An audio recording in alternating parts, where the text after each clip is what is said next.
This album sounds to me like a therapy session. It's in the sense, have you been in therapy? Yeah.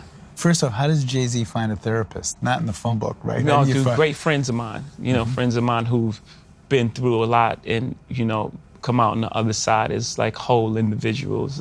What was that like being in therapy? What did you talk about that you had never acknowledged to yourself or talk? I grew so much from the experience. But I think the most important thing I got is that everything is connected. Mm-hmm. Every emotion is connected and it comes from somewhere. And just being aware of it. Being aware of it in everyday life puts you at such an advantage. You realize that, if someone's racist toward you, it's not even about you. It ain't about you. It's about their upbringing and what happened to them and how they led them to this point. Most bullies bully. It's happened. Oh, you got bullied as a kid, so you're trying to bully me. I understand. Right. And once I understand that, instead of reacting to that with anger, I can provide a softer landing. And maybe, oh man, are you okay? I was just saying, there was a lot of fights in our neighborhood that started with, what you looking at? Why you looking at me? You looking at me? And then you realize, you think I see you. You're in a space where you're hurting and you think I see you, so you don't want me to look at you. And you don't want me to see you in such a vulnerable, you don't want me to see your pain.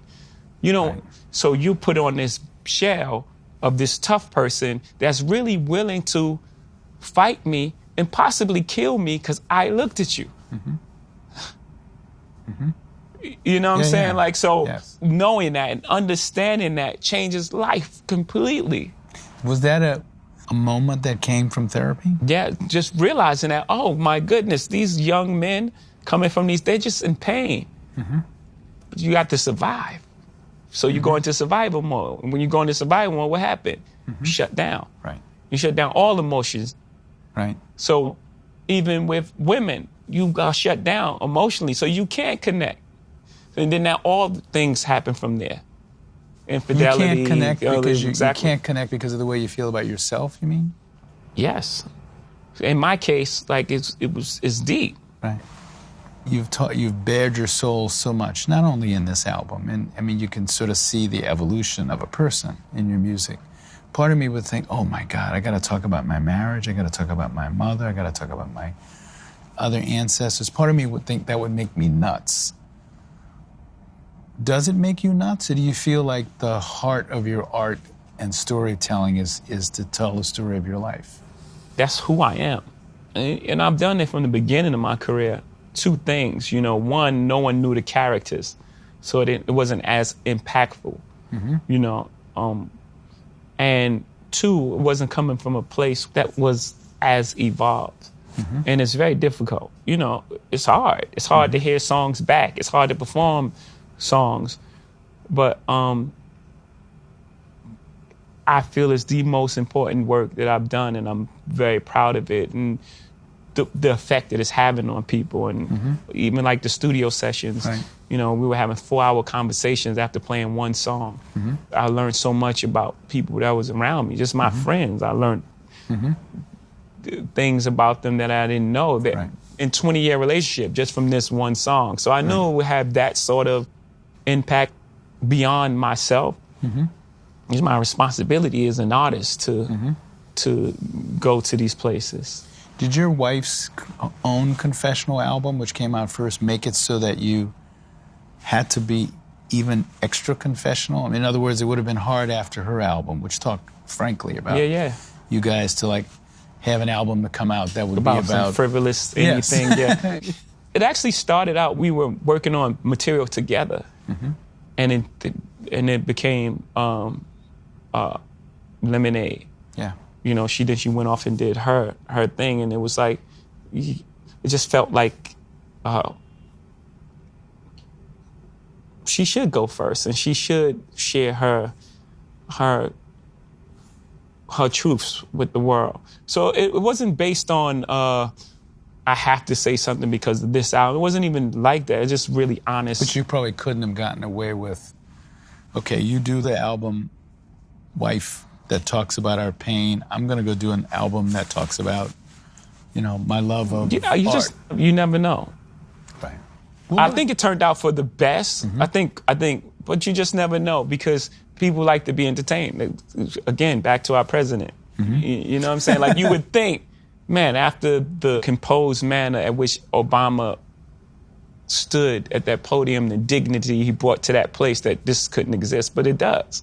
When I heard this latest album, and then I thought about the earlier albums, one theme was sort of reaching the promised land. You've acquired influence, and not just money, but your life is good.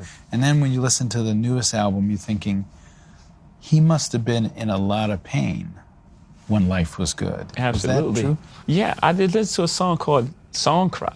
Mm-hmm. And the idea of the hook, never seen it coming down my eyes, but I got to make the song cry. It tells you right there what I was hiding. Mm-hmm.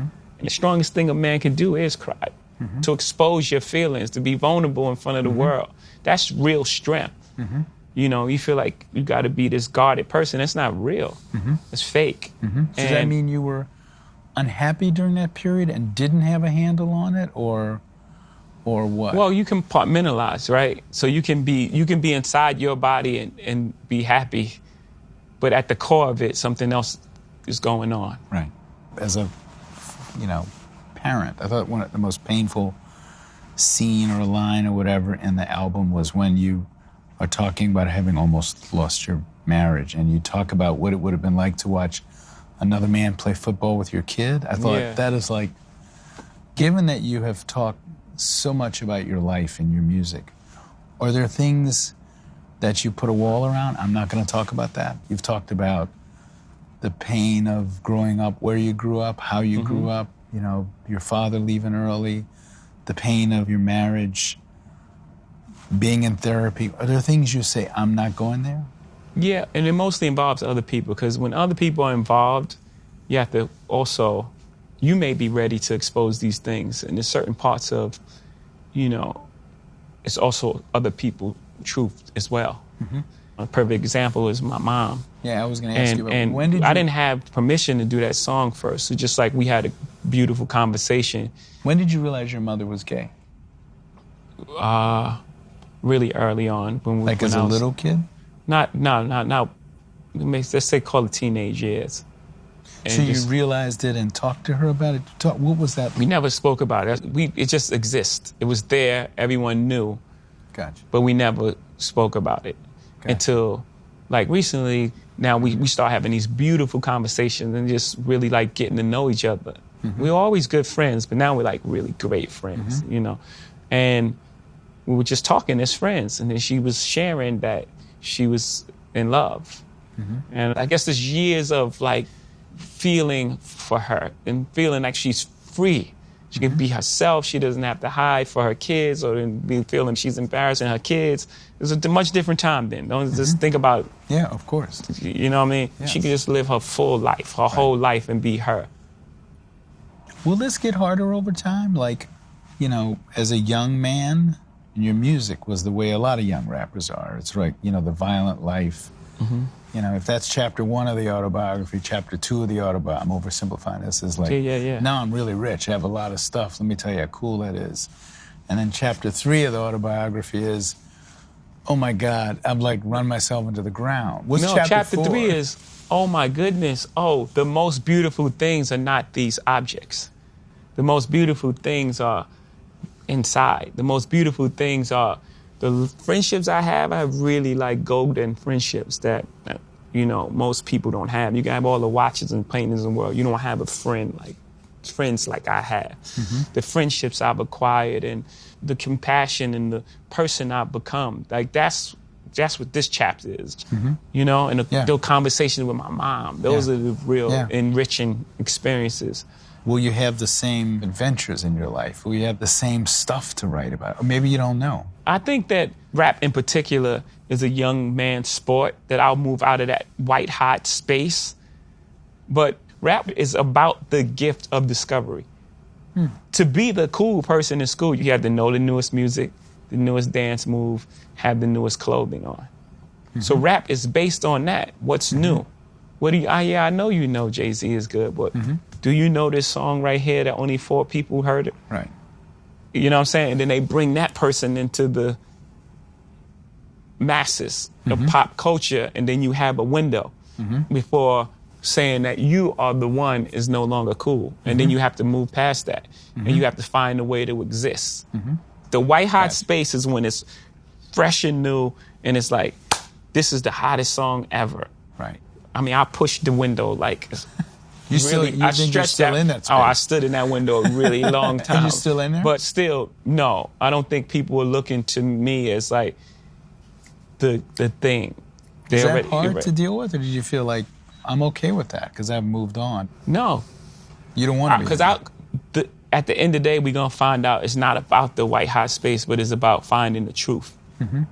That white hot space, people think is the biggest thing, but it's really small. It's almost like a trend. Will you rather be a trend or you rather be Ralph Lauren? Right. You know what I mean? Like, you rather be a trend or you rather be forever. I'm the person that looked at the Mona Lisa and be like, man, that's going to be cool in 40 years. Right. Right? I play forever. Right. I play forever. And so my whole thing is to identify with the truth, not to be the youngest, hottest, new, trendy thing. One of the things you rap about also is the pain you caused the people you sold drugs to. Have you ever had conversations with people like that you caused pain to as a young man and talked about it? No, I haven't. No. What would you say to them? Or is that impossible to do at this point? Well, nothing's impossible, right? So no, I don't think it's impossible. I guess that conversation would definitely take ownership for my part in you know, the part I played in occupying that space. Because knowing what I know now, you know, you can't sacrifice others for your life. You know, there's a karmic debt that has to be paid. Had I had the level of consciousness then that I have now, things would have turned out differently. And just knowing that, I definitely want everyone to know that. Do black artists have a different obligation than white artists? Do you feel you have a different kind of obligation to the people who listen to you than if you were a white musician? Yeah, because I have an obligation, going back to the story of OJ, is to further conversation of an entire race of people. Not me, all of us. But specifically me, since you're asking the question, is to open up dialogue. It's okay to think. It's okay to be smart. You know, there's a time where people was like, you talking white. It's like, what does that even mean? And I know words. Intelligence is not a tribute to color. And I'm sure you've heard it growing up many times. You're speaking white. Like, what? Yeah. Speaking like I know words. And it's okay. It's fine. You know, so I have an obligation to further the conversation in all ways. You know, our stature in America, our emotional maturity, and so on and so forth. It's humbling at the same time. It's like, you know, it's what you've been charged with in life. Right. And I believe since the beginning of time, the poets have been charged with that. Like, it was the poets that's explaining the emotions and making these songs that people are like, oh, that's what I feel. Right. So now I've got to ask my one gossipy question. Talk about Kanye West and your relationship with him, which you allude to a little bit in the album. When's the last time you talked to him? I hate Kanye the other day, just tell him, like, he's my brother. I love Kanye. I do. It's a complicated relationship with us. Why is it complicated? Yeah, because, you know, Kanye came into this business on my label. So I've always been like his big brother. And we're both entertainers. So always been like a little underlying competition there with your big brother there. And we both love and respect each other's art too. So it's like everyone wants to be the greatest in the world. You know what I'm saying? And then there's like a lot of other factors that play in it. But we're gonna always be good.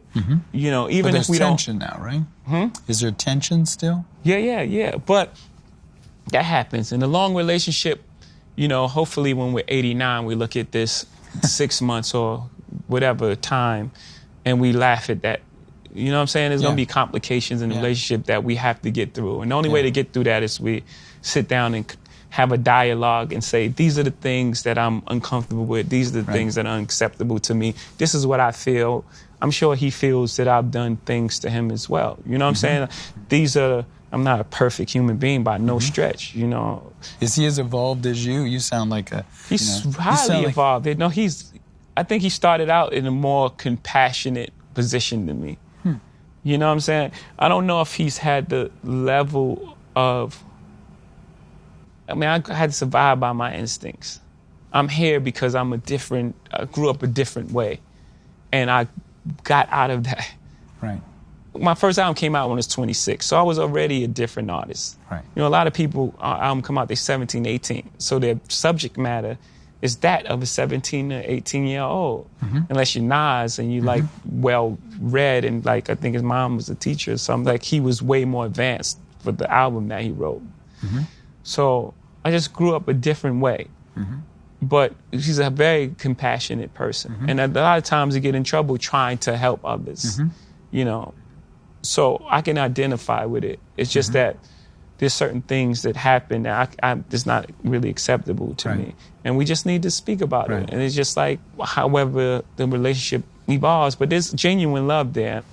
I'm trying to picture the scene when you and your wife both talked about making these very confessional, open albums. Was it difficult to say, I'm going to talk about the problems in our marriage. I'm going to talk about how we almost lost things. And for her to say, I'm going to talk about my pain and anger at you. What were those conversations like? Again, it didn't happen in that way. It happened, we were using our art almost like a therapy session. And we started making music together. And then the music she was making at that time was further along. So her album came out as opposed to the joint album that we were working on. We still have a lot of that music. And this is what it became. There was never a point where it was like, I'm making this album. I was there. Right. I was right there the entire time. And what was her reaction to your work, and what was your reaction to hers? They must have caused I think they were pain both, for each of you, right? Of course. And it both very, very uncomfortable, but sitting in that, the best place in the, a hurricane is like in the middle of it. Yeah. We were sitting in the eye of that hurricane. Maybe not use hurricane because so many people are being affected right now, but the best place is right in the middle of the pain. Right. And that's where we were sitting, and it was uncomfortable. And we had a lot of conversations, and really proud of the music she made, and she was really proud of the art I released. And, at the end of the day, we really have a healthy respect for one another's craft. I think she's amazing. Right. Most people walk away and like divorce rate is like 50% or something because most people can't see themselves. The hardest thing is seeing pain on someone's face that you caused and then have to deal with yourself. Yeah. So most people don't want to do that. Yeah. You don't want to look inside yourself. And so you walk away.